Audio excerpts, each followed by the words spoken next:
사람들은 보통 마동석을 파워리프팅 운동을 한 트레이너 출신으로만 알고 있지만 마동석은 어렸을 때부터 오랫동안 복싱과 킥복싱 그리고 태권도 등 여러 무술을 수련한 도인이라고 합니다. 특히 마동석은 프로급 복싱 실력을 가지고 있으며 미국에서 멕시칸 스타일과 아메리칸 스타일 복싱을 모두 경험했고 실전에 가까운 스파링 전적만 100전이 넘는 뛰어난 헤비급 복서입니다. 마동석은 중학생 때 로키를 보고 복싱을 시작했으며 한때 선수를 꿈꿨지만 개인적인 사정으로 인해 포기했다고 합니다.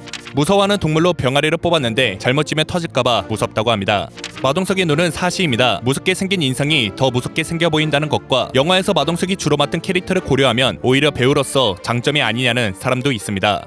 영화 비스티 보이즈를 통해 대중에게 처음 주목받기 시작했습니다. 하정우와 윤계상이 주연으로 맡았던 영화로 마동석은 강남 호스트바 사장과 사채업자 역할을 맡았습니다. 진짜 조폭을 섭외한 게 아니냐, 실제로 깡패가 아니냐는 의심을 불어일으켰으며 마동석의 연기 장점은 자연스러움, 하정우의 연기 장점은 리얼리티, 이 둘이 호흡을 맞추면 다큐멘터리의 모범 답안이라는 평가가 있습니다. 영화 이웃사람에서의 조폭 연기는 살인범이 불쌍해 보이기는 처음이다 라는 평가를 받았습니다. 마동석의 어릴 적 꿈은 형사였습니다. 어렸을 때 집에 칼을 든 도둑이 들어온 일을 계기로 형사를 꿈꿨고 경찰 시험을 준비하기도 했습니다. 영화 범죄도시는 마동석이 4년간 기획에 참여한 작품이며 친분이 있는 형사에게 실제 사건의 이야기를 듣고 범죄도시를 구상했다고 합니다. 리얼리티를 최대한 살리려 노력했으며 손으로 기절시키는 장면 또한 현실에 근거를 둔 액션입니다. 현직 형사 150명을 영화 시사에 초대했고 2017년 경찰의 날을 맞아 명예경찰에 위촉되기도 했습니다. 주인공이 빌런인 영화, 주인공이 안심되는 영화, 적들이 불쌍해지는 영화, 깡패가 일반인이 되는 영화, 형사가 깡패가 되는 영화, 깡패들이 걱정되는 영화, 깡패들이 살기를 간절히 바라는 영화, 깡패들의 가족이 걱정되는 영화. 마동석은 김동현 선수와 친하다고 합니다. 김동현 선수가 집사부일체 촬영 중 마동석한테 전화를 걸어 섭외 요청을 하기도 했을 만큼 서로 친하다고 하죠. 또한 이번 범죄도시2 촬영을 위해 마동석이 직접 김동현 선수한테 유도를 배웠다고 합니다. 범죄도시1 개봉 이후 박지환의 닮은 꼴이 잠깐 화제가 된 적이 있었는데요. 닮은 꼴의 주인공은 래퍼 이센스입니다. 그리고 이때는 서로 머리를 밀고 있다 보니 더 비슷해 보였고 범죄도시 댓글에는 이센스 연기 잘하네 라는 드립이 난무했었습니다. 그리고 이센스 또한 이를 인정했으며 제 형이라고 하면 다들 믿을 것 같다 라고 말했습니다. 이에 대해 네티즌은 이센스 나이 든 모습 미리 확인 가능하다, 이센스 아버지라고 해도 믿겠다 등 다양한 반응들을 보였습니다.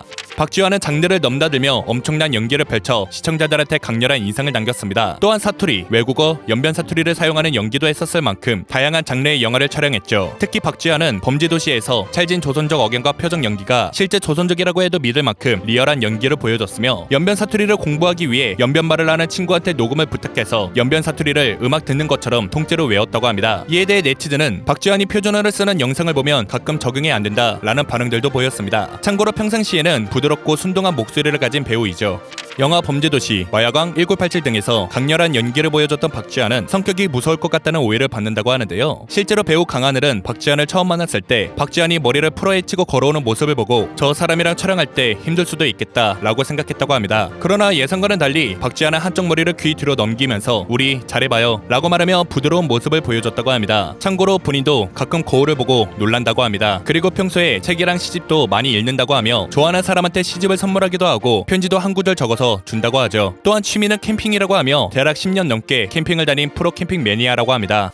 범죄도시에서 죽을 줄만 알았던 장희수는 범죄도시2에서 부활했습니다. 범죄도시 이상용 감독은 장희수를 다시 부활시킨 이유에 대해 범죄도시1에서 장희수와 마석도와의 케미가 너무 좋았다. 전편에서 장희수는 사건에 대해 협조해주는 범죄자였다. 이번 편에서는 다른 역할로 움직이지만 같이 팀워크로 움직이면 재밌을 것 같았다 라고 밝혔습니다. 박지환은 악연이 오래되면 인연으로 된다는 말이 있듯이 이번에도 마동석 선배님이랑 케미를 맞추게 되었는데 정말 기대해도 좋다 라고 소감을 전했습니다.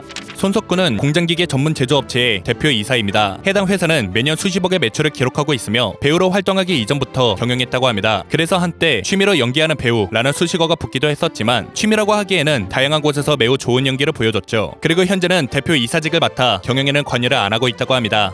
손석구는 이라크에서 군 생활을 했다고 합니다. 원래는 해병대에 가고 싶었으나 부모님의 걱정으로 육군에 입대했다고 하며 기왕 군대 가는 김에 많은 걸 경험하고 싶어 이등병 때 자이툰 부대에 지원해 이라크로 파병을 갔다고 합니다. 참고로 부병은 한 명만 뽑는다고 하며 연기하면서도 그렇게 높은 경쟁률은 뚫어본 적이 없다 라고 덧붙였습니다.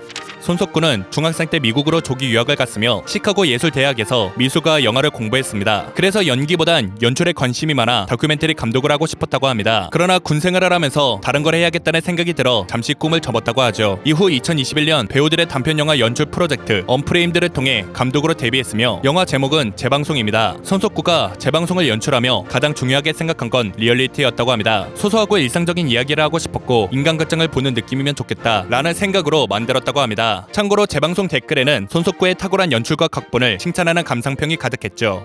손석구는 평소에 거친 말이 오가는 액션 연기에 끌리는 편은 아니라고 합니다. 그래서 이왕 할 거면 가장 센 악역을 연기해보고 당분간 그만하자 라는 생각으로 범죄도시2 촬영에 임했다고 하죠. 그래서 손석구는 범죄도시2 촬영을 위해 체중 증량 같은 외적인 고민을 많이 했다고 합니다. 복잡하지 않고 통쾌한 영화이기 때문에 직관적이고 보는 맛이 있어야 된다 라고 생각했다고 합니다. 그래서 손석구는 증량을 위해 무조건 많이 먹었다고 하며 몸이 멋지게 보이는 것보다 현실적인 모습을 원해 전문 트레이너를 붙이지 않고 운동했다고 하죠. 이어 손석구는 10kg 이상의 체중을 증량했고 벤치를 100 이상 들지 못했는데 증량하는 과정에서 벤치 120을 들었다고 하며 촬영 전에 부어도 되니까 마음대로 먹을 수 있어 좋았다고 합니다.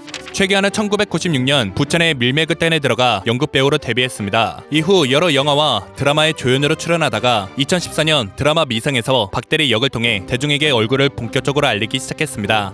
최기환은 범죄도시 1이 개봉했을 당시 나이 때문에 실시간 검색어에 오른 적이 있습니다. 최기환은 78년생으로 범죄도시 1에서 출연했던 윤계상과 동갑이며 마동석보다 7살이 어리다고 합니다. 하지만 마동석은 최기환의 모습을 보고 존댓말이 나왔다고 하죠. 그리고 하하와 같은 대학교 같은 과였다고 하며 나이는 최기환가 한 살 더 많지만 학번은 하하가 선배였다고 합니다. 또한 김종국보다 2살이 어리며 런닝맨에 출연하여 최기환가 유재석과 김종국한테 형님이라고 부르는 모습을 보고 시청자들은 많이 놀랐다고 하죠.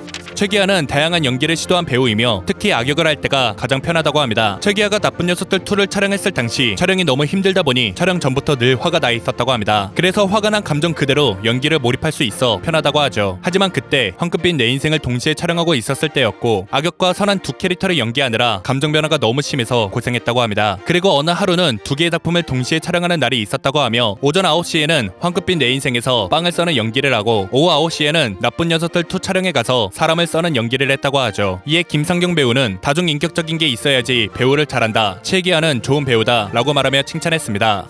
최기환은 택시 운전자 출연 이후 디렉터스 컷 어워즈 올해의 남자 신인 연기상을 수상했습니다. 참고로 배우에겐 생명보험 같은 상이라고 하죠. 하지만 그날 최기환은 상을 받지 못할 뻔했다고 하는데요. 상을 받는 날 셋째를 임신한 아내가 진통이 왔다고 해서 급히 병원으로 이송되었다고 합니다. 급하게 나가느라 시상식 준비를 못한 최기환은 어쩔 수 없이 병원에서 머리를 세팅했다고 하죠. 그런데 아무리 기다려도 셋째는 나올 기미가 보이지 않았다고 하며 시상식에 가려면 적어도 5시에 나가야 되는데 시간은 어느덧 4시가 넘었다고 합니다. 최기환은 아무래도 상은 물 건너간 것 같다 라는 생각이 들어 아내한테 여보 아무래도 안 될 것 같아 그냥 마음 편하게 가지고 낳자 라고 말했다고 합니다. 아내는 아니야 여보 내가 어떻게든 낳아볼게 라고 말했다고 하며 결국 아내는 4시 49분에 셋째를 출산했다고 하죠. 이후 최기환은 시상식에 늦지 않게 갔다고 하며 시상식에서 오늘은 제 인생에서 극적인 일이 있었습니다. 오늘 멋진 하루를 만들어준 아내한테 정말 감사하고 좋은 아들 낳아줘서 너무 고맙고 사랑한다 라고 소감을 전했습니다.